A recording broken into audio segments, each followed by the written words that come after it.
For the 2026 World Cup, we're not just talking about one country. An entire continent is rolling out the green carpet.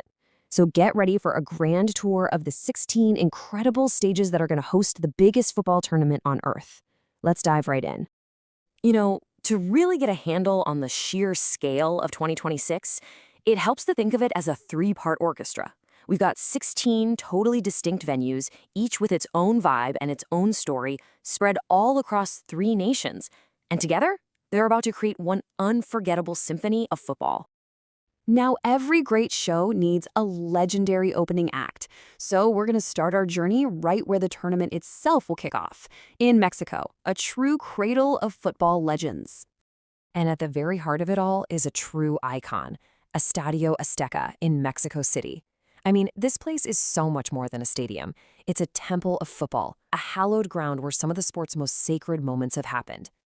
The history here is just, wow, it's absolutely unparalleled. The Azteca is the only venue on the planet to have hosted 2 Men's World Cup finals. It saw Pele's Brazil and Maradona's Argentina lift the trophy. And yeah, it was on this exact pitch that Maradona scored both the infamous Hand of God goal and the goal of the century. And now, in 2026, it makes history again, becoming the first stadium ever to host matches in 3 separate World Cups. Just incredible. But Mexico's part in this orchestra doesn't stop there. Not at all. We also have Estadio BBVA in Monterrey, nicknamed the Steel Giant.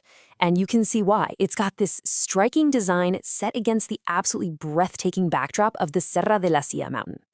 Then, over in Guadalajara, the cultural heart of Mexico, you'll find Estadio Akron, a modern arena right in the home of mariachi music.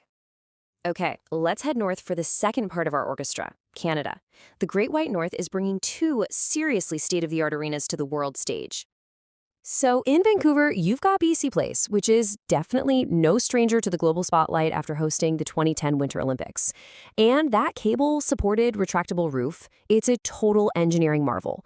Then, all the way over in Toronto, BMO Field has gone through a massive $120 million renovation, boosting its capacity and really aiming to capture that intimate electric atmosphere you feel in Europe's top football stadiums. And now for the third and biggest part of our symphony, the United States. With 11 host cities, this is where the road to glory is really going to be paved, leading all the way up to the final itself.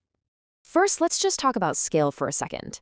As they say, everything's bigger in America, and these stadiums are absolutely no exception. AT&T Stadium in Dallas, for instance, can pack in nearly 93,000 fans. That makes it one of the largest arenas in the whole tournament.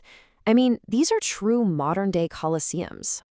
But, a stadium's power isn't just measured by how many seats it has. One of the U.S. venues holds a record not for how many people it can hold, but for how much noise those people can make. Check out this number, 142.2. This is what sets Arrowhead Stadium in Kansas City apart. It's a measure of pure, unfiltered fan passion, recorded in decibels. That's right. Arrowhead Stadium officially holds the Guinness World Record for the loudest outdoor sports stadium on the entire planet. It's more than just a venue. It's an absolute fortress of sound, creating one of the most intimidating and electric atmospheres you'll find anywhere in sports. Okay, so beyond size and sound, some of these American venues are really pushing the boundaries of what a stadium can even be. We're talking true architectural and technological marvels. Take SoFi Stadium in LA, a $5 billion indoor-outdoor hybrid with a gigantic double-sided video board. Then you've got Gillette Stadium in Boston, with its signature 218-foot lighthouse that actually offers 360-degree views. And out in the Bay Area, Levi Stadium is gearing up for an unbelievable doubleheader in 2026, hosting both the World Cup and the Super Bowl in the same year. How cool is that? All right, as the tournament moves forward, the focus gets tighter and tighter. Let's turn to the stadiums that are set to host the final championship-level matches. These are the stages where legends are going to be crowned. So, the battle for third place, that's going to unfold at Hard Rock Stadium in Miami. This place is steeped in championship history. It's hosted 6 Super Bowls. And after a $350 million renovation, believe me, it is more than ready for a World Cup bronze medal match. So that leaves the 2 biggest prizes of all, the semifinals and, of course, the grand final itself. So, which stadiums got the honor for these monumental games? Well, the semifinals are going to be a tale of two titans. We're talking stadiums that really represent the absolute pinnacle of modern design and fan experience. The first semifinal is going down in Dallas at that architectural masterpiece AT&T Stadium. And the second one will be in Atlanta's Mercedes-Benz Stadium, famous for its incredible pinwheel-style retractable roof and its just jaw-dropping 360-degree video board. And so, after 103 matches played across an entire continent, it all comes down to one game, one final stage, where a new world champion will be crowned. The final act of this grand orchestra will take place in the New York/New Jersey area at MetLife Stadium. This is it. This is where the story of the 2026 World Cup will reach its epic conclusion. With a capacity of over 87,000, MetLife is definitely no stranger to the big stage. It's hosted the Super Bowl and some legendary concerts.